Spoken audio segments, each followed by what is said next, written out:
Estoy muy agradecido de estar aquí con ustedes. Yo llegué ayer en la República Dominicana, en su país hermoso, y me di cuenta inmediatamente que ustedes son una gente muy energética.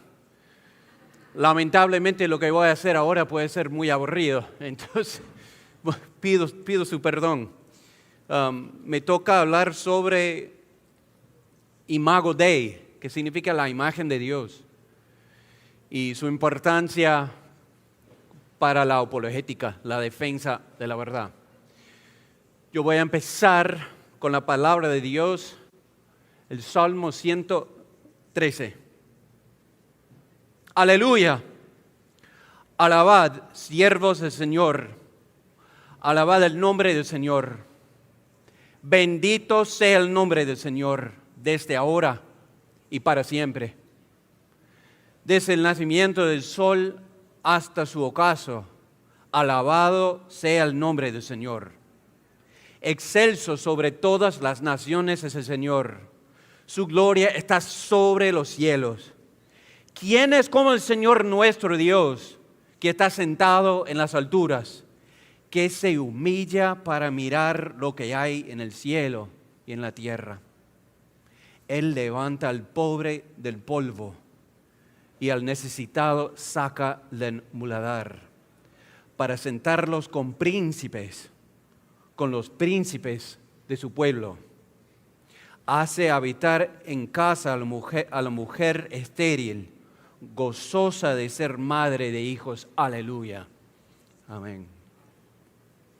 Al igual que la predicación, la apologética vive en ese territorio complicado entre la palabra de Dios y las vidas confusas y volátiles de los seres humanos.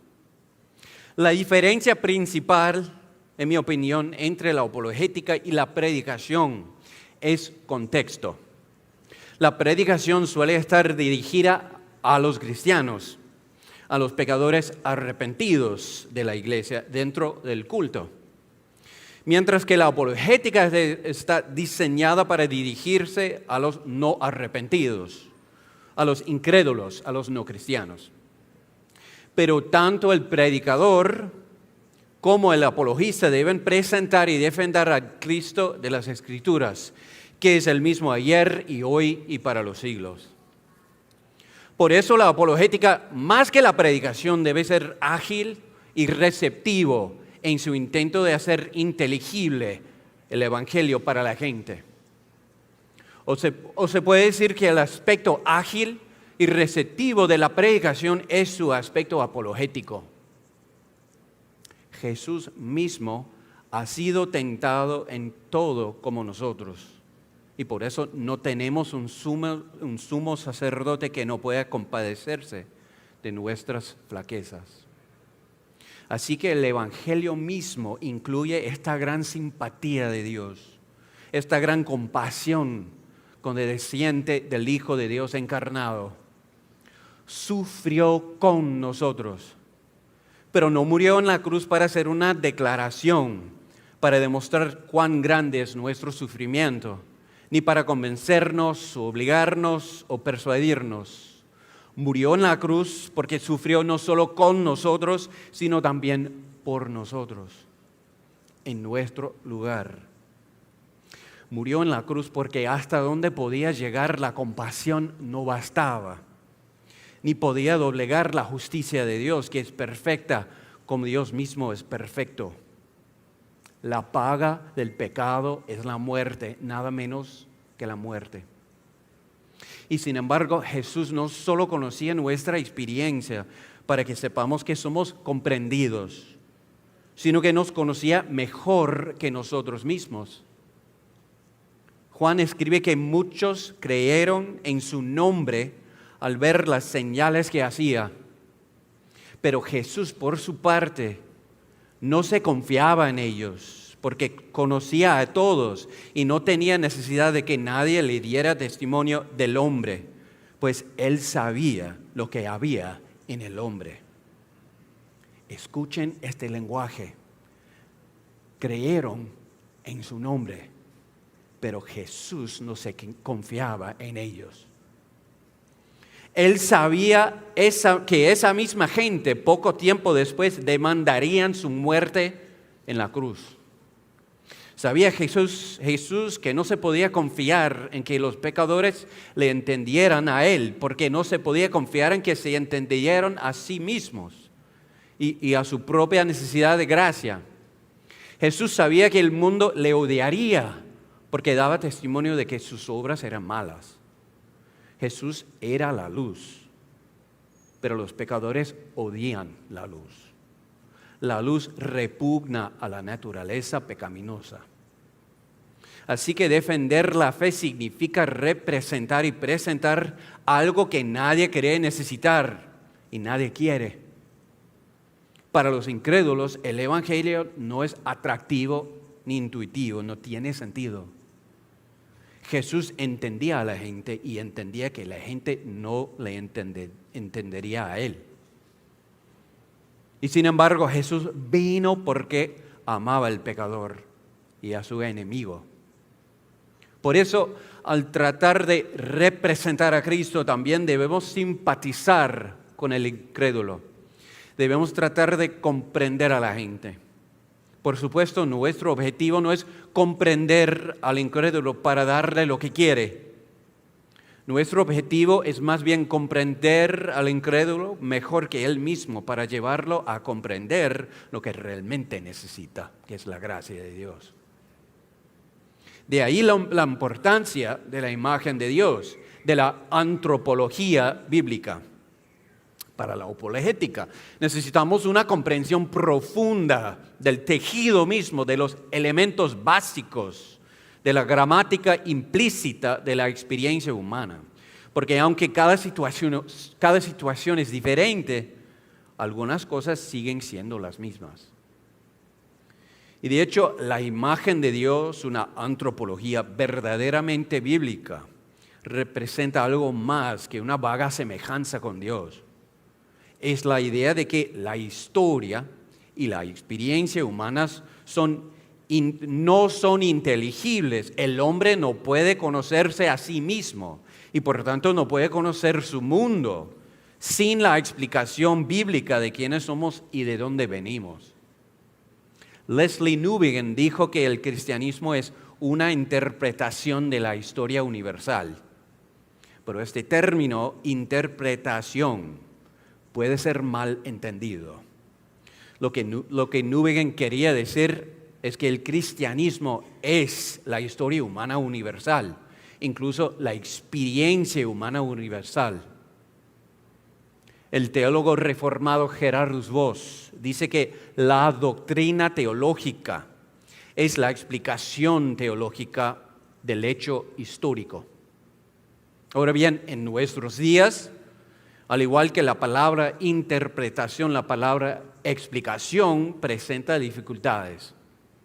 Para el oído contemporáneo podría indicar que la historia que contamos para dar sentido al mundo es una historia que no hace verdaderas afirmaciones ni tiene verdadera autoridad. Si ese fuera el significado, esta afirmación sería pluralista y por tanto una amenaza para el Evangelio.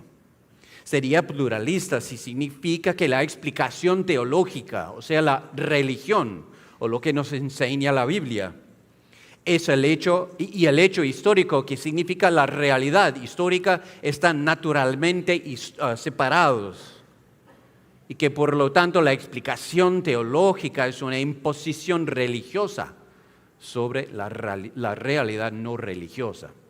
Es decir, la Biblia no tiene sentido, tiene uso, pero no tiene autoridad.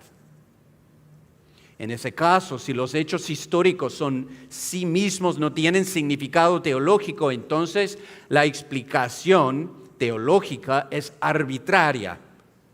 Otra vez, significa que la Biblia no tiene autoridad. Habla, pero no habla con fuerza. Entonces no existiría la verdad religiosa, solo existiría el comportamiento religioso. Y la religión solo sería valiosa en la medida en que sirviera a los fines seculares de la sociedad secular. Obviamente, aunque este punto de vista no es infrecuente, no es el nuestro. Mientras que nosotros como cristianos observamos el mundo, nos preparamos para defender la fe, debemos honrar la autoridad de las Escrituras que nos enseñan sobre el origen y la naturaleza del mundo y de la experiencia humana. Como cristianos afirmamos que la Escritura no habla religiosamente de un mundo no religioso. Más bien la Escritura habla con autoridad tanto de los hechos como del verdadero significado de los hechos. Y cuando la Escritura habla a un mundo y habla acerca de un mundo que es siempre y ya abundantemente teológico. Todos los hechos del mundo son lo que son debido al plan de Dios y al carácter de Dios y la presencia del Dios, del único Dios verdadero. Todo el mundo da testimonio del Dios que creó y sostiene todas las cosas. La experiencia histórica humana también es ricamente y exhaustivamente religiosa y teológica. Y la Escritura proporciona la explicación o interpretación primaria y suprema de nuestra vida religiosa histórica. Entonces, rechazar la Escritura o negarla y al Cristo, que es la sustancia de la Escritura, no es elegir una perspectiva diferente, es rechazar la verdad sobre nuestro mundo y sobre nosotros mismos. Con eso en mente, recuerden que Pablo dice claramente que Adán fue creado primero, después Eva, que el pecado entró en el mundo por un hombre y la muerte por el pecado. Así también la muerte se extendió a todos los hombres, porque todos pecaron. Y que en Adán todos mueren. En Atenas, Pablo declaró que el Señor Dios de un hombre hizo todas las naciones del mundo para que habitaran sobre toda la faz de la tierra. La idea aquí es que Génesis no relata mito religioso, sino los comienzos históricos de la experiencia humana y por tanto define la experiencia humana como tal. Y esa experiencia histórica no es una narración mecánicamente concatenada en la que se mueven y de la que salen innumerables seres humanos, sino sin relación con todo. Más bien es una historia singular dentro de la cual todos los seres humanos viven sus días. Dicho de otra manera, los acontecimientos de Génesis 1 a 3 son acontecimientos tanto teológicos como históricos, tanto históricos como teológicos. Ese relato religioso es la realidad histórica. Esas afirmaciones teológicas son la sustancia real de la experiencia histórica humana. Y si eso es cierto, y creo que es, entonces las afirmaciones de los capítulos 1 a 3 de Génesis no son nuestra liturgia religiosa privada, son la historia teológica de todos los seres humanos. Por tanto, la Biblia nos ofrece la antropología de las antropologías y la perspectiva singular de todas las perspectivas. Los primeros capítulos de Génesis nos proporcionan, por tanto, un modelo para interpretar la experiencia histórica como tal. En cualquier situación, la palabra de Dios identifica una antropología universal, al tiempo que hace posible innumerables variaciones de experiencias personales. El misiólogo Johann Bavinck, sobrino del más conocido Hermann Bavinck, llama a esto Urzeit, una palabra alemán para ustedes. Ur es un prefijo alemán que significa original o prototípico. Y Zeit significa tiempo. Johann Bavinck observa lo siguiente. Uno de los aspectos significativos relativos al pensamiento de algunas de las tribus de Asia y África, era misiólogo, es que creen en un Urzeit, que significa un tiempo primordial, el periodo primigenio que precedió al momento en que la humanidad comenzó la vida en la tierra.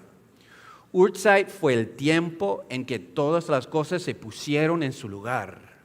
Lo que ocurrió entonces se convirtió en la medida de todo lo que ocurriría después. En esa época se sentaron las bases sobre las que descansan todos los acontecimientos posteriores.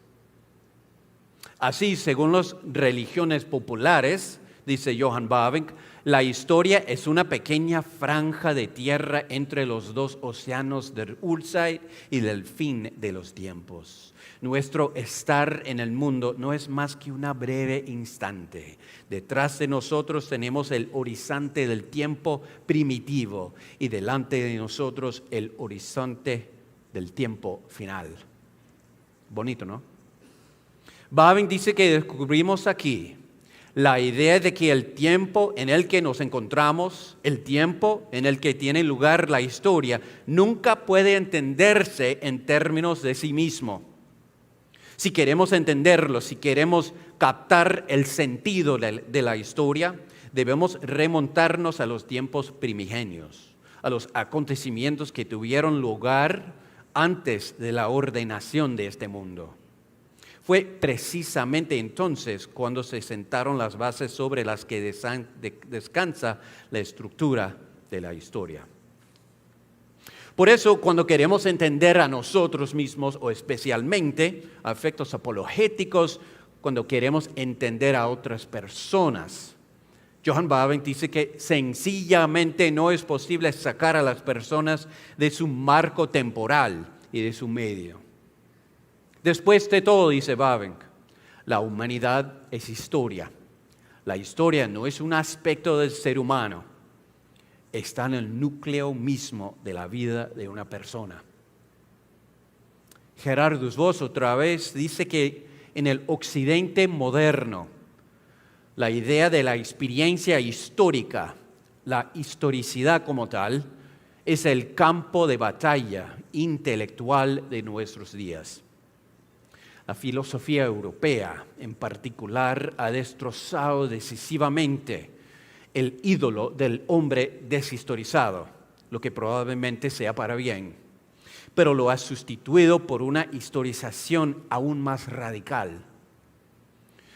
Todos nosotros estamos familiarizados hoy con el vástago postmoderno de este empeño, en el que la persona humana no es más que la expresión de sí misma dentro de una historicidad estrecha y circunstancial. Yo no soy más que mi pequeño contexto autodefinido. La persona humana de hoy es el cogito cartesiano cuyo contexto es solo él mismo. Por eso el transexualismo está tan enfadado, porque si pierde la batalla por la identidad no tiene nada más que esperar. Tanto la religión popular entonces como la filosofía europea moderna han reconocido el carácter histórico del ser humano y la importancia de comprender la formación histórica y el contexto histórico de la experiencia humana. Ambos abrazan una antropología historizada, pero la religión popular solo tiene el mito en lugar de la historia, mientras que el pensamiento occidental moderno está atrapado entre el idealismo y su epistemología científica. Así que el Urzeit bíblico es diferente. En primer lugar, la Escritura habla con autoridad divina. En segundo lugar, la Escritura no es ni historia ni religión, sino siempre ambas cosas. Rechaza o subvierte la dicotomía entre historia y religión y nos presenta la experiencia histórica religiosa de nuestra naturaleza, o sea, la religión histórica de nuestra experiencia. No somos meras criaturas atrapadas en la tormenta de los acontecimientos terrenales, escribe Johann Bavinck. Por el contrario, la Biblia nos considera a la vez en la historia y ante el rostro de Dios. Veamos ahora una botella de agua.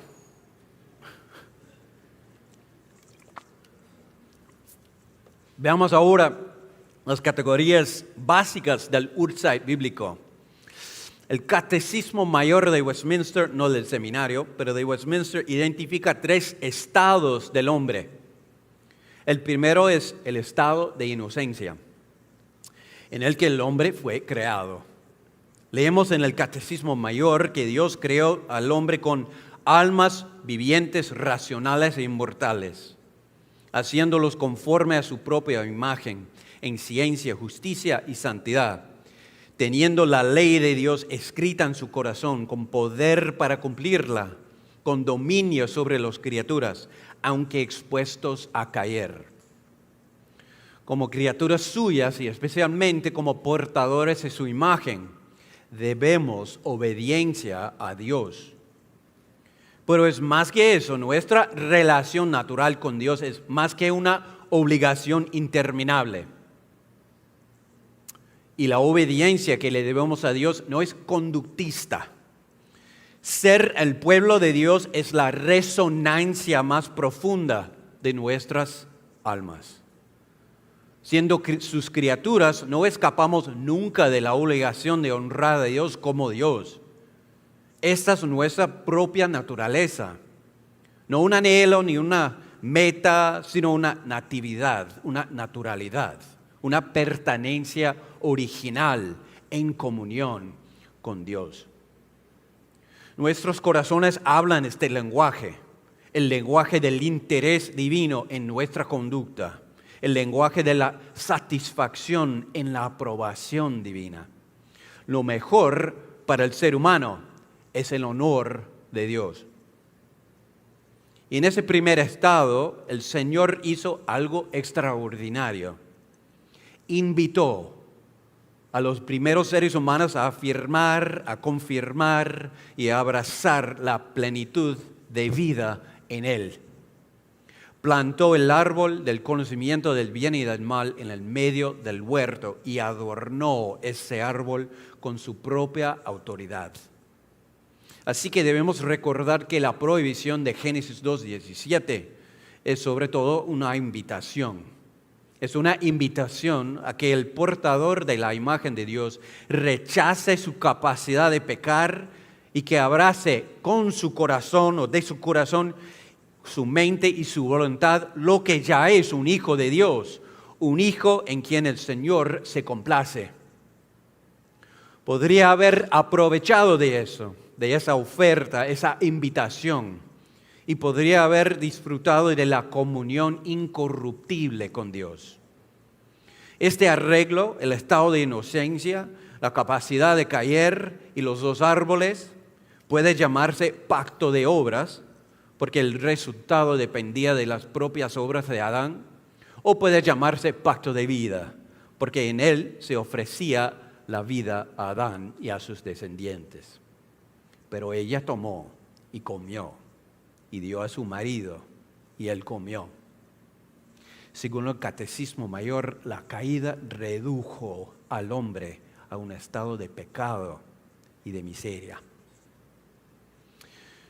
Johann Bavinck dice lo siguiente: la caída en el pecado es un acontecimiento histórico, sucedió en la historia, pero por otra parte también es suprahistórico porque tuvo consecuencias para todos los siglos posteriores. Toda la historia de la humanidad solo puede entenderse a partir de este acontecimiento. Pase lo que pase con nosotros y hagamos lo que hagamos, todo está fundamentalmente ligado a esta impresionante realidad de que los humanos somos criaturas de Dios y que caímos en el pecado. Ahora, la caída no cambió la naturaleza humana ni la naturaleza del mundo.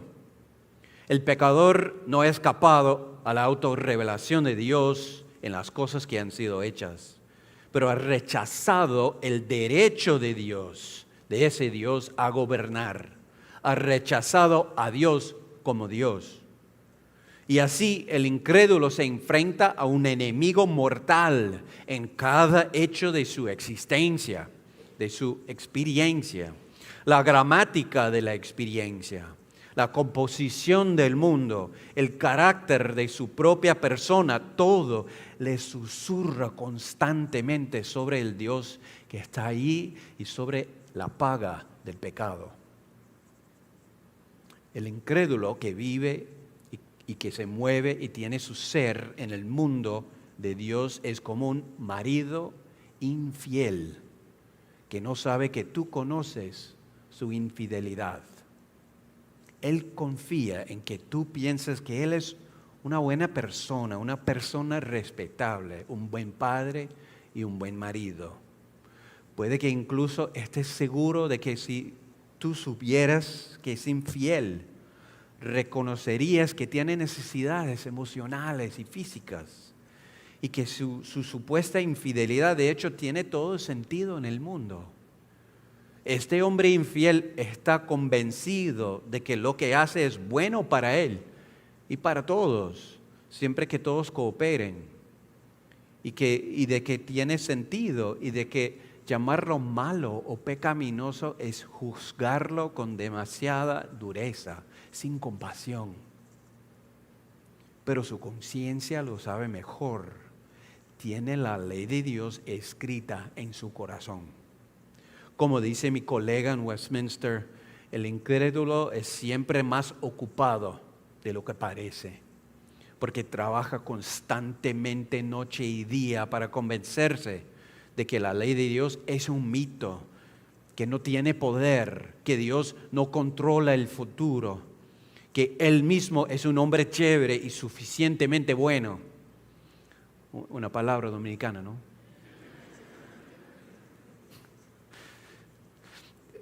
Que no habrá cuentas justas ni juicio final. Hoy en día esto se llama a veces gaslighting. No sé si conocen ese término. Debe decirse constantemente a sí mismo que lo que él sabe en su corazón sobre el mundo es mentira. Imagínense. No podemos olvidar que en este estado de pecado y de miseria, el incrédulo puede estar dispuesto a creer en un Dios o en algo parecido a Dios. Recuerde que a lo largo de la Biblia, los enemigos del pueblo de Dios, todos creían en algún tipo de Dios. El incrédulo era invariablemente religioso. Cuando David en el Salmo 14 dice que el necio ha dicho en su corazón, no hay Dios, está hablando de teístas, de gente religiosa. Cuando Pablo dice que restringen o suprimen la verdad en injusticia, que aunque conocen a Dios, no lo reconocen como a Dios, y cuando dice que estaban sin Dios en el mundo, literalmente en Efesios 2 dice ateos, está hablando de personas que creen en algún Dios o otro. ¿Y por qué no? Eva no decidió que tal vez Dios nunca había hablado o que Adán solo había imaginado su conversación con Dios. Simplemente decidió que la palabra de Dios no tenía autoridad divina. Sabía que Dios estaba allí, pero en su corazón decidió que no hay Dios como tal. Y esa decisión formó para siempre el patrón de la incredulidad. En nuestros días se supone que la palabra incrédulo significa aquel que no cree en nada o que no cree en Dios. Y la idea es que el incrédulo no se ha decidido ni a favor ni en contra del cristianismo, ni a favor ni en contra de Dios. Pero en las Escrituras no es así. Para Pablo, incrédulo quiere decir alguien que rechaza a Cristo específicamente. Para Pablo, un incrédulo es alguien cuyo corazón no permite ver la luz del Evangelio de la gloria de Cristo. Y Lucas se refiere a los judíos que no creyeron, que se opusieron a Pablo y a su predicación. Los judíos que defendían tan ferozmente su teísmo, según el Nuevo Testamento, eran incrédulos que, dice Jesús, no creían a Moisés ni tenían el amor de Dios en ellos. Y dijo Juan: no creáis a todo espíritu, sino probad los espíritus para ver si son de Dios. Todo espíritu que confiesa que Jesucristo ha venido en carne es de Dios. Y todo espíritu que no confiesa a Jesús no es de Dios. El punto es que todos debemos escuchar con diligencia las Escrituras y escudriñar lo que oímos a la palabra de Dios. Y con respecto a la apologética específicamente, debemos ser apologistas que confiesan, proclaman y defienden a ese mismo Cristo de las Escrituras, no un teísmo vago o genérico, o no somos apologistas del Dios verdadero. No es suficiente simplemente creer que Dios es uno, porque también los demonios creen. Así que no debemos buscar un acuerdo con la incredulidad. Más bien debemos buscar desarraigar o socavar o subvertir la incredulidad y los falsos teísmos. El Evangelio no puede cooperar con la religión falsa. No puede mejorar o realzar la religión falsa. El Evangelio no puede aliviar la confusión del incrédulo para hacer su vida un poco mejor. Más bien, el Evangelio debe llevar al incrédulo a reconocer la futilidad de sus caminos, la incoherencia de sus creencias y la necedad de su forma de vida. El Evangelio no puede ofrecer la paz para todos si no exige la reconciliación con Dios que está ahí, con el Dios que está ahí, el Dios conocido pero rechazado. El Señor le dijo a Abraham: vete de tu tierra a la tierra que yo te mostraré. Y del mismo modo debemos hacer que el incrédulo vea la gracia y la gloria del único Dios verdadero en Jesucristo, en lugar de ofrecerle un teísmo que lo deja en pecado y en miseria. Como dice Cornelius Van Til, nuestra responsabilidad es diagnosticar correctamente la situación y no recetar aspirinas a un enfermo terminal. El punto es que el estado de pecado y miseria es un estado de necesidad severa, pero al mismo tiempo se caracteriza por una incapacidad espiritual para reconocer esa necesidad. El Catecismo Mayor dice que lo pecaminoso del estado en el que cayó el hombre consiste en la corrupción de toda su naturaleza, por lo cual está enteramente indispuesto, incapacitado y en oposición a todo lo que es bueno espiritualmente e inclinado de un modo completo a lo malo.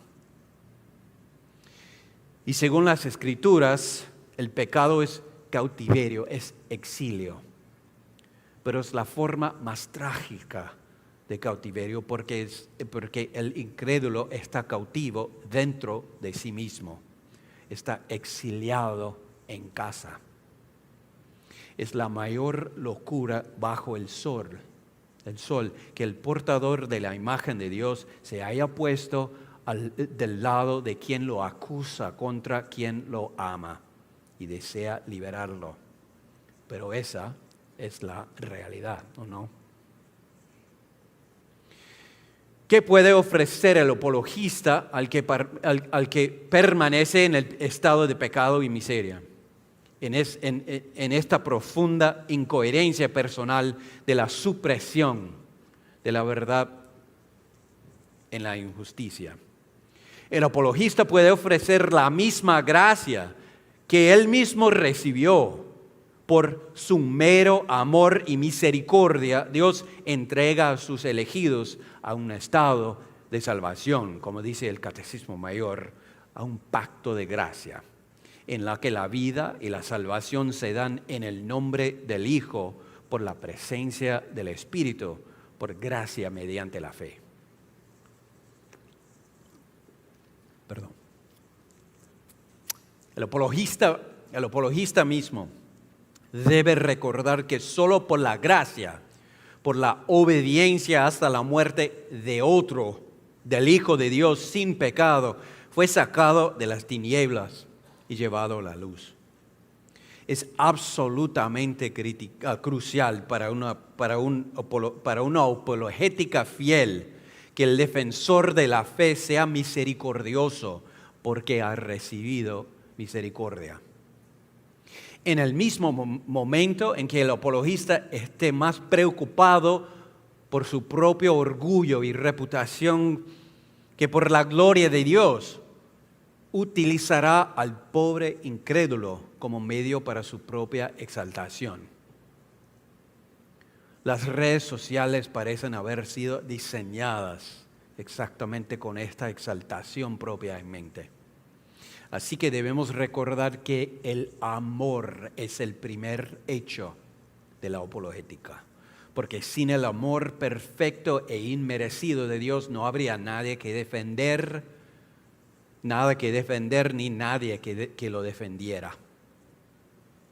Y si estamos defendiendo un evangelio de gracia, debemos reconocer que el objetivo de la apologética es pedir a alguien, al incrédulo, que haga algo que es incapaz de hacer.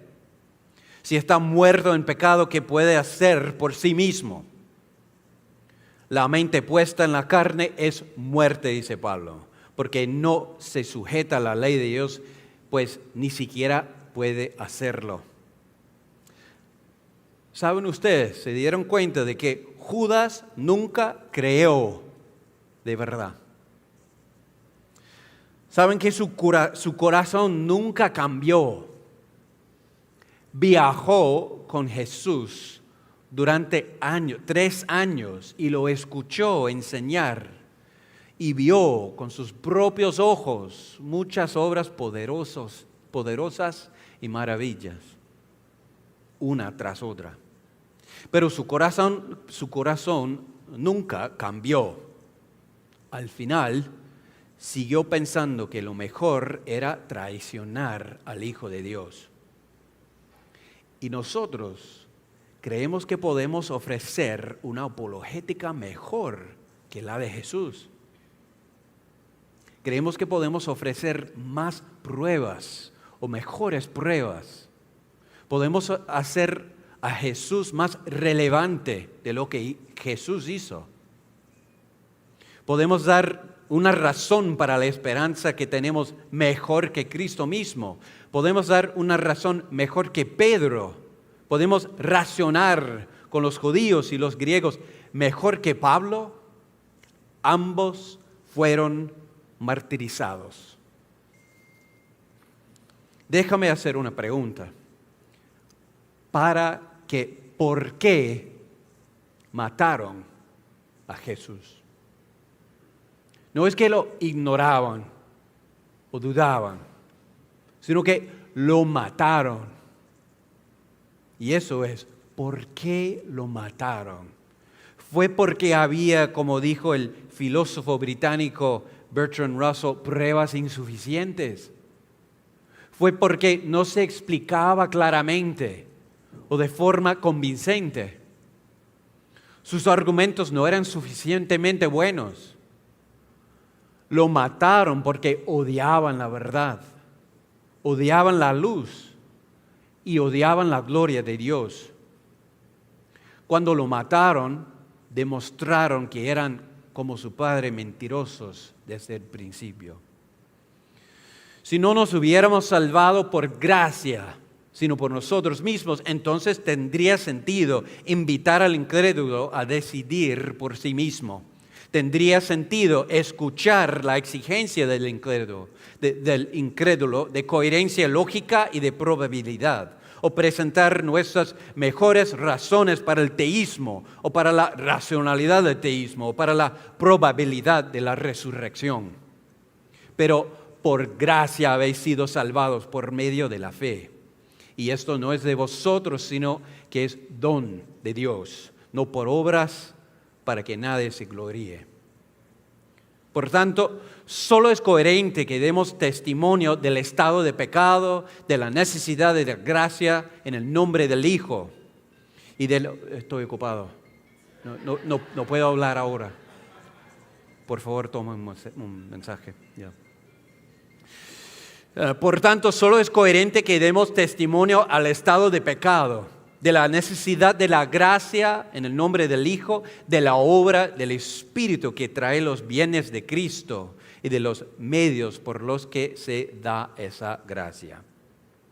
Es decir, el Evangelio de gracia debe utilizar los medios de gracia del Señor y no la autoridad o inteligencia o poder del hombre. ¿Y cuáles son los medios principales? La fe viene del oír por la palabra de Cristo. Amén. Muy a menudo los apologistas quieren tener razón, quieren ganar un debate, quieren derrotar a su oponente. Permíteme plantear esta pregunta. ¿Fue esa la actitud del Señor? ¿Humilló a su enemigo en Facebook? No creo. El Señor no, perdón. El Señor no comparte su gloria con otro. Sencillamente no podemos presentar a Cristo y al mismo tiempo defendernos a nosotros mismos. No es posible llevar al incrédulo a la gracia y la misericordia de Dios, llevándole primero a admirarnos por nuestra inteligencia. Es necesario que Él crezca y que nosotros disminuyamos. Gracias. Nuestra apologética debe reproducir la misma humildad, la misma misericordia y el mismo amor del Evangelio mismo, de la humillación y obediencia y sufrimiento del Hijo de Dios. Él y no nosotros se hizo para nosotros sabiduría de Dios. Él es nuestra gloria, nuestra esperanza, nuestra salvación y el poder de nuestra apologética.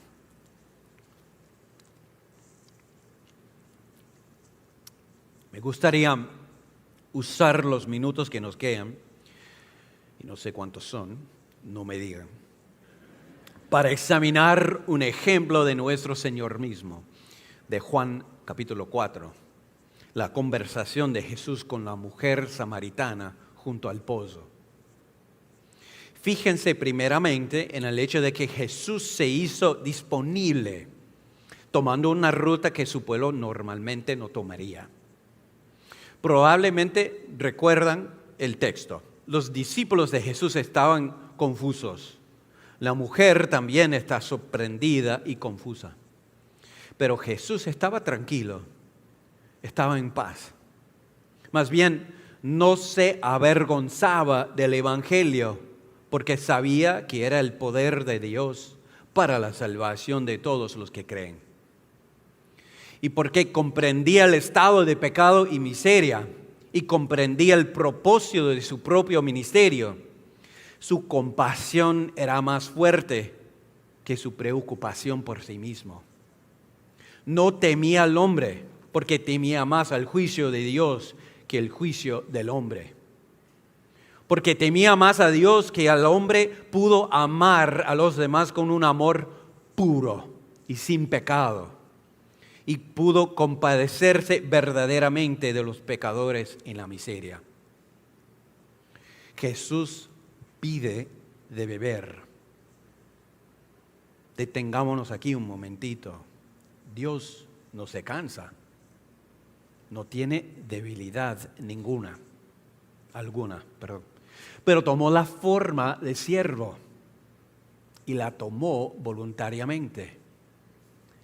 Nadie le quita la vida, sino que Él la da por su propia voluntad. Es imposible entonces merecer la misericordia de Dios. Es imposible merecer la misericordia de un Dios absolutamente justo. ¿No es cierto? Así que El Hijo vino por puro amor y gracia. Otra forma u otra razón no podía ser. Esa gracia inimaginable se presenta, se demuestra en el hecho de que Jesús tiene sed y pide de beber. Cuando entonces ella empiece a comprender que ese hombre cansado y sin cántaro para beber agua es el Hijo Divino, se encontrará cara a cara con el misterio de la gracia. Así comienza la conversación. Jesús pide de beber. Inmediatamente hace una declaración sorprendente. Si tú conocieras el don de Dios y quién es el que te dice, dame de beber, tú le habrías pedido a Él y Él te hubiera dado agua viva. De hecho, lo que dice es maravilloso, pero para la mujer es algo extraño. Pero la secuencia es importante. Jesús comienza esa conversación con una afirmación extraordinaria sobre sí mismo y sobre el Evangelio. No estoy seguro de cuál es su propósito o su estrategia exactamente, pero sospecho que está motivado por la compasión, ¿o no? Dentro de un momento, Él le va a exponer su vergüenza y como preparación le anuncia una palabra de esperanza. Entonces la mujer dirige la conversación hacia cuestiones religiosas y culturales. Y esto es fascinante.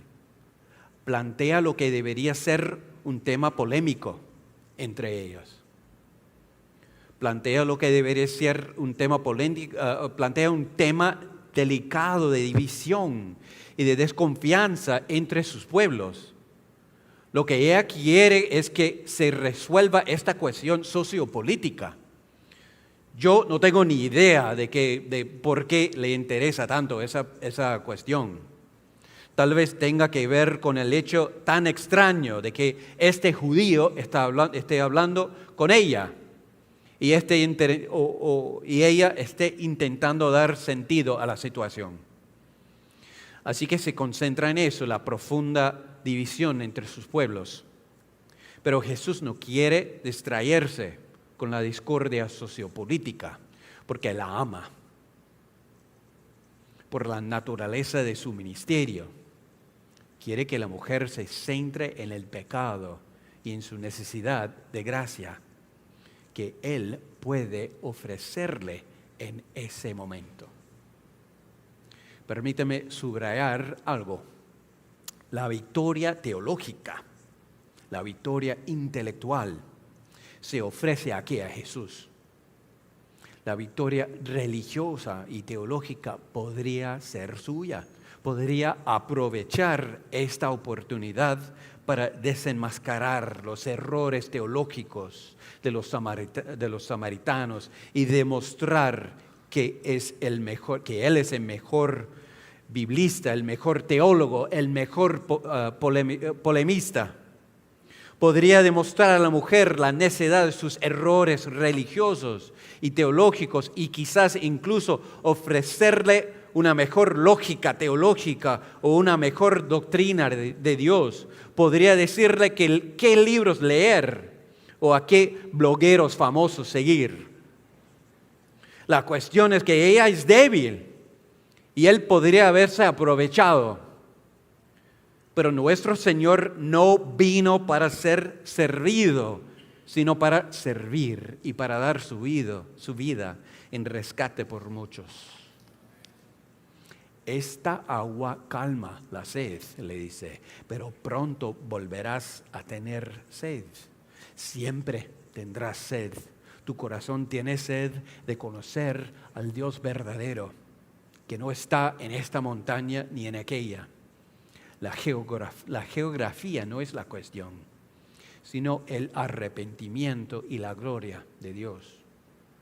¿Y cómo puedes tú, mujer rechazada de un pueblo rechazado, glorificar al Dios alto y santo y gozar de su aprobación. Él es el que es alto y sublime, el que habita en la eternidad cuyo nombre es santo. Él habita en el lugar alto y santo, pero también con quien tienen un espíritu contrito y humillado, para reanimar el espíritu de los humildes, para reanimar el corazón de los contritos, para convertir su vergüenza en gloria. Y yo que hablo contigo soy Él. Increíble. Supongo que lo que quiero decir hoy es que la apologética debe tener en cuenta una antropología bíblica del hombre creado a imagen de Dios y en esa imagen caída, y del conocimiento inextinguible de Dios suprimido en la injusticia. La apologética no debe distraerse con abstracciones teóricas, sino recordar que el verdadero teísmo ofrece la liberación del pecado y de la miseria hacia la gracia y la salvación, el puro deleite de la obediencia, que es la libertad verdadera, y la esperanza imperecedera, la esperanza del estado final de gloria junto a nuestro Salvador cuando regrese. Supongo que ese es mi punto hoy. Pero aquel día lo importante era la alegría humilde pero contagiosa de la samaritana. Creo que aquel día el Señor se alegró porque hubo arrepentimiento y esperanza de vida nueva y porque su nombre fue santificado. Que el único Dios verdadero, Padre, Hijo y Espíritu, se complazca también hoy. Amén. Muchas gracias.